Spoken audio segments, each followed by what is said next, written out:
Salam sejahtera bagi kita semua, saudara-saudara seiman dimanapun berada. Sebuah pertanyaan yang mendasar bagi kita semua dalam kehidupan kerohanian kita. Apakah kita sudah menyembah Allah dengan benar?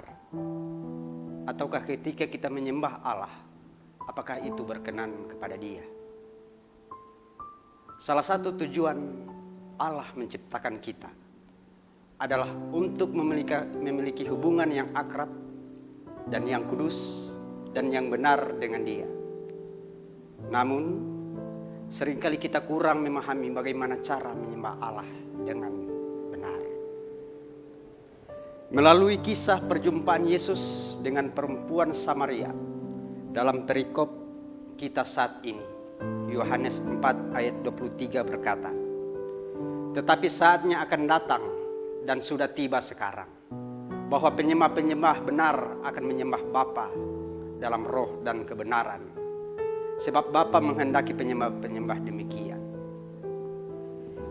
Di sini Yesus memberikan petunjuk tentang penyembahan seperti apa yang berkenan kepada Allah Bapa.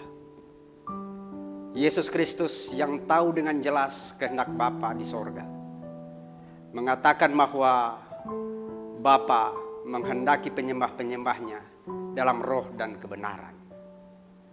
Penyembahan yang benar harus ada dalam roh, yaitu melibatkan keseluruhan hati. Bersamaan dengan itu, penyembahan harus dilakukan dalam kebenaran.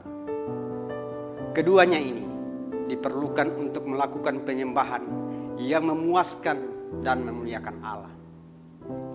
Roh tanpa kebenaran membawa kita kepada pengalaman yang dangkal dan terlalu emosional, sehingga emosi tersebut hambar. Maka penyembahan itu juga akan terasa hambar.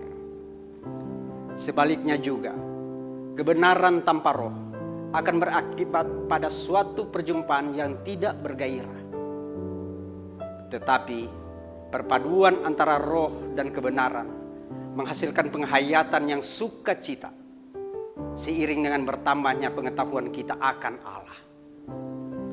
Demikian juga bertambahnya keimanan kita kepada Dia. Semakin dalam keimanan kita, semakin dalam penyembahan kita. Dan semakin dalam penyembahan kita, semakin kita dipermulakan Allah. Saat kita menyembahnya, Dia menginginkan kita menfokuskan hati dan pikiran hanya kepada Dia. Singkirkanlah segala sesuatu yang menghalangi hati dan pikiran kita. Fokuslah kepada Allah dalam roh dan kebenaran.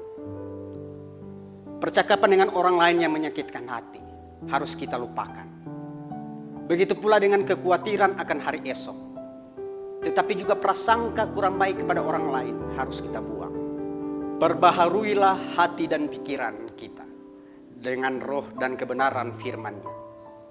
Saat kita menyembahnya dengan pembaharuan diri melalui Roh Kudus, isi hati kita akan bertemu dengan akrab bersama Allah, menjadi persembahan yang harum dan menyenangkan hati Allah. Penyembahan yang harum dan menyukakan hati Tuhan adalah penyembahan dalam roh dan kebenaran. Terpujilah nama Tuhan. Amin.